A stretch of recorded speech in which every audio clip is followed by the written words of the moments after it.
नमस्कार सभी को, आपके अपने यूट्यूब चैनल के आर एग्जाम वॉरियर में आप सभी का स्वागत। देखिए साथियों, आज अपन लोग बात करेंगे जो वरिष्ठ अध्यापक भर्ती परीक्षा 2024 की भर्ती थी और 25 में जिसका एग्ज़ाम हुआ और उसका अभी हाल ही में रिजल्ट आने शुरू हो गए हैं। और सामाजिक विज्ञान और दूसरी अपन बात करें उसमें हिंदी और साइंस तीनों का रिजल्ट आ गए हैं।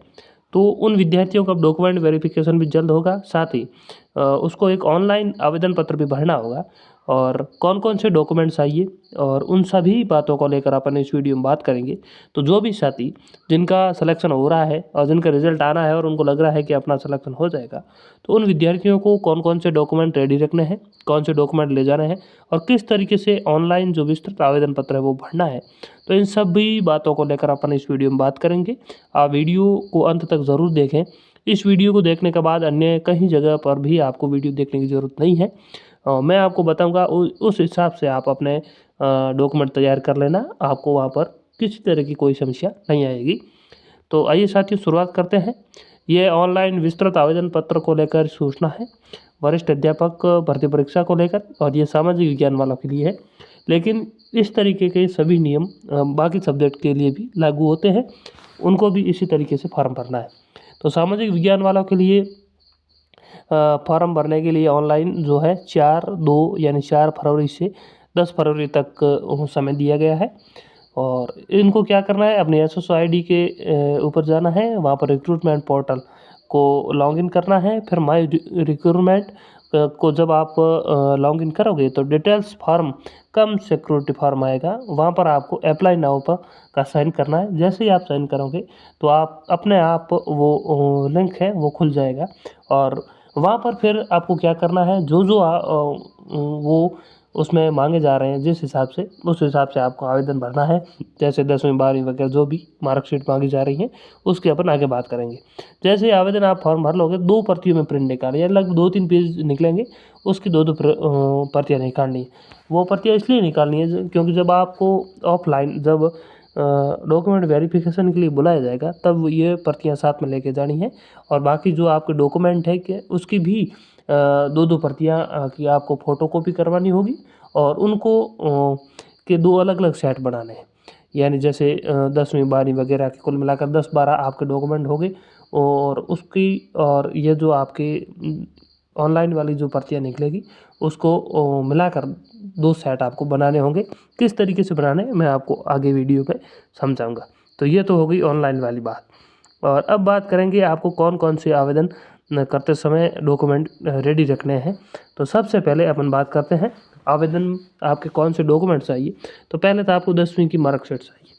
10वीं की मार्कशीट तैयार रखें और 10वीं प्रमाण पत्र, ये दोनों चीज़ें आपको तैयार रखनी है क्योंकि जब आप ऑनलाइन आवेदन करोगे तब भी आपको उसमें जो रोल नंबर और अंक वगैरह मांगे जाएंगे तो वो भरना है। फिर 12वीं की मार्कशीट और 12वीं प्रमाण पत्र ये भी चाहिए। फिर आपको बीए की मार्कशीट चाहिए 3 वर्ष की, और अगर आपके बीए बीएड साथ में है तो वो चाहिए। फिर बीए की डिग्री चाहिए।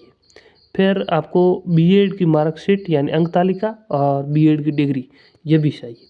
फिर आपके अगर एमए की हुई है और एमए की डिग्री भी आपके पास में है तो आप लगा सकते हैं, अगर नहीं है तो कोई ज़रूरत नहीं है एमए की और डिग्री लगाने की। बाद में भी जब आपका सिलेक्शन होगा तब आप लगा सकते हैं। तो ये तो होगी आपकी शैक्षणिक योग्यता को लेकर आपको ये चीज़ें रेडी रखनी है, ये इतनी तो। फिर देखिए, फिर आपको मूल निवास प्रमाण पत्र, हाँ एक और 11 नंबर पीछे रह गया। शिक्षा शास्त्र बीएड समकक्ष अध्ययन संस्थान से संबंधित सत्र से राष्ट्रीय अध्यापक शिक्षा परिषद द्वारा जारी मान्यता प्रमाण पत्र आपको भी लगाना होगा। ये मान्यता प्रमाण पत्र क्या, ये है कि जैसे आपने जिस कॉलेज से बीएड की है उस कॉलेज का मान्यता प्रमाण पत्र आपको लगाना होगा। कई ऐसी कॉलेजें हैं जिसकी ऑनलाइन साइट भी मिल जाएगी, वहाँ से आप प्रमाण पत्र अपने कॉलेज का नाम डालकर डाउनलोड कर सकते हैं।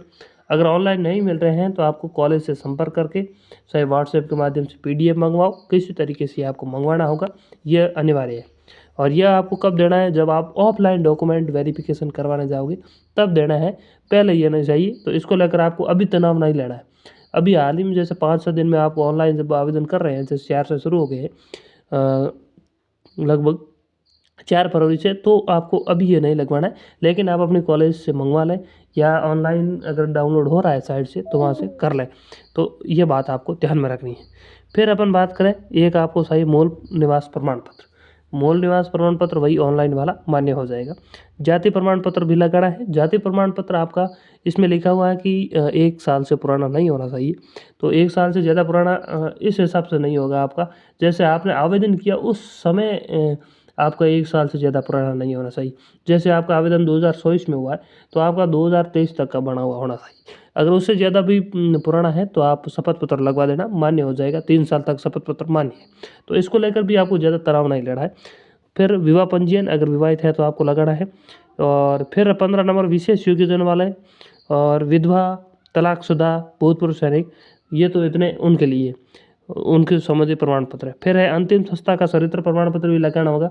जैसे अंतिम संस्था आपकी बीएड, तो बीएड प्रमाण पत्र लगाइए, और लगभग बीएड वाला ही है, सभी वही लगाना है। बाकी जो किसी ने एमए की है तो एमए रेगुलर है नहीं। फिर 2 राजपत्रित अधिकारियों से प्राप्त चरित्र प्रमाण पत्र लगाने हैं। जो 1 पेज वाला चरित्र प्रमाण पत्र होता है वो आपको साथ में लेके जाने हैं। और अभ्यर्थियों द्वारा दस्तावेज, कोई दस्तावेज सूचना अगर असत्य सत्य वगैरह है, इसको लेकर एक शपथ पत्र है वो आपको साथ में लेके जाना है। फिर विवाह संबंधी शपथ पत्र लगाना है, और दहेज संबंधी शपथ पत्र लगाना है, और अविवाहित होने और दहेज न लेने संबंधी भी शपथ पत्र लगाना है। यह है अविवाहित विद्यार्थियों के लिए, जो उनको भी शपथ पत्र लगाना होगा। जाति प्रमाण संबंधी भी शपथ पत्र लगा सकते हैं, जिसका आवेदन ज़्यादा पुराना है तो वे लगा सकते हैं। फिर देखिए, सभी से ईडब्ल्यूएस के व्यक्तियों को जारी किए जाने वाले सर्टिफिकेट, अगर वैधता को लेकर भी शपथ पत्र लगाना है कि मेरा पुराना नहीं है। फिर संतान संबंधी शपथ पत्र, विवाहित है उनको, धूम्रपान, संविधान, ये आप साथ में बना सकते हैं। और अलग से अगर प्रोफार्मा उसमें मांगा जाए तो अलग भी दे सकते हैं। यह आपको सादे पत्र पे लगाने, बाकी ज़्यादा कुछ है नहीं। विधवा संबंधी विस्तृत आवेदन पर हस्ताक्षर प्रविष्टियाँ पूरी करनी है, यह है। अनापत्ति प्रमाण पत्र उनको लगाना है जो राजकीय सेवा में है। और पते संबंधित एक आपको आधार कार्ड, पैन कार्ड, लाइसेंस वगैरह देना है। और अन्य दस्तावेज में आपको जैसे RSCT वगैरह आप दे सकते हैं। ये डॉक्यूमेंट आपको आज से ही तैयार कर लेने हैं, क्योंकि आपको जैसे ही ऑनलाइन आप फॉर्म भर दोगे तो आपको ऑफलाइन की बुलाया जाएगा, तब ये आपको डॉक्यूमेंट चाहिए। बाकी अभी हाल ही में जैसे मैं बात करूँ, आप ऑनलाइन जब आवेदन करोगे, अभी जो ये फॉर्म भरोगे, तो इसमें आपको ज़्यादा कुछ मांगे नहीं जाएंगे। जैसे 10वीं 12वीं और BA BEd, मूल, जाति, यही मांगे जाएंगे। तो ये आप तैयार रखें, और उसमें जिस हिसाब से मांग रहे हैं उस हिसाब से आप भर दें, ज़्यादा तनाव नहीं लेना है। अगर ऑप्शन कई ऑप्शन भी नहीं आता है कभी कभार, जैसे BEd वाला ऑप्शन पिछली बार नहीं आ रहा था, तो आप अन्य डॉक्यूमेंट में इसको यूँ कहें सबमिट कर सकते हैं। यानी इसकी आपको क्या करना है कि ये जो मूल डॉक्यूमेंट है इसको भी अपलोड करना होगा। तो अपलोड वो ई-मित्र वाला अपने आप कर देगा। तो इन बातों का आपको विशेष रूप से ध्यान में रखना है। जब आपको वहाँ पर ऑफलाइन डॉक्यूमेंट वेरिफिकेशन बुलाया जाएगा, तब आपको ये डॉक्यूमेंट लेके जाना है। तो इन बातों का आपको विशेष रूप से ध्यान में रखना है। बाकी जैसे ही आपका पूरा, जैसे ही आपने ऑनलाइन वाले फॉर्म भरोगे, तो पूर्ण रूप से डाटा जब अपलोड हो जाएंगे तो अंत में इस तरीके का एक और प्रिंट निकलेगा। एक तो वो आपके आवेदन में जैसे किया वो, और एक ये निकलेगा जिसको पुलिस वेरिफिकेशन भी बोलते हैं। यानी यहाँ पर आप देख सकते हैं वेरिफिकेशन बाय पुलिस डिपार्टमेंट।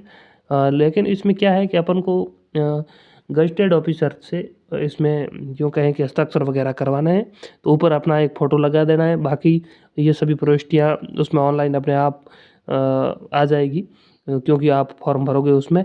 और बाकी इसमें ज़्यादा कुछ है नहीं। अंत में जैसे ये आपका होगा 2 पेज का ये होगा, तो इसमें अंत में एक तो आपको 2 आपके जानकार जो नज़दीकी है उनके नाम लिखने हैं, जो आपको जानते हो, जो भी लोकल हो, किसी का भी लिख दो, मान्य हो जाएगा। अगर कोई राजकीय अधिकारी का लिखोगे तो अच्छा है। जैसे मैंने लिखा था 2018 में, हमारे जो शिक्षक थे उनका लिख दिया। फिर अपने यहाँ पर साइन करने हैं, और यहाँ पर आपको फर्स्ट ग्रेड वगैरह के साइन करवाना है। ये आपको कब ले जाना है? जब ऑफलाइन में आप डॉक्यूमेंट वेरिफिकेशन करवाना चाहोगे उसमें आपको लेके जाना है। ऑनलाइन में ये तो जब ऑनलाइन आवेदन भरोगे प्रिंट आउट निकलेगा, उसके साथ में ये प्रिंट निकलेगा। तो इन बातों का आपको ध्यान में रखना है। बाकी ज़्यादा तनाव लेने की ज़रूरत नहीं है। डॉक्यूमेंट वेरिफिकेशन जब आप करवा न जाओगे तो किसी तरह की कोई आपको वहाँ पर परेशानी नहीं होगी।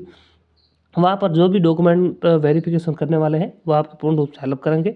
और आपके डॉक्यूमेंट बीकानेर निर्देशालय में हो गए तो वहाँ पर कोई भी जैसे शपथ पत्र वगैरह कमी हो जाएगी तो वहाँ पर उपलब्ध हो जाएंगे। वकील वगैरह वहाँ सब है, तो ज़्यादा तनाव आपको नहीं लेना है। ये डॉक्यूमेंट तैयार कर लीजिए। धन्यवाद साथियों, इसको लेकर वीडियो था। मिलेंगे अगली वीडियो में, तब तक के लिए धन्यवाद।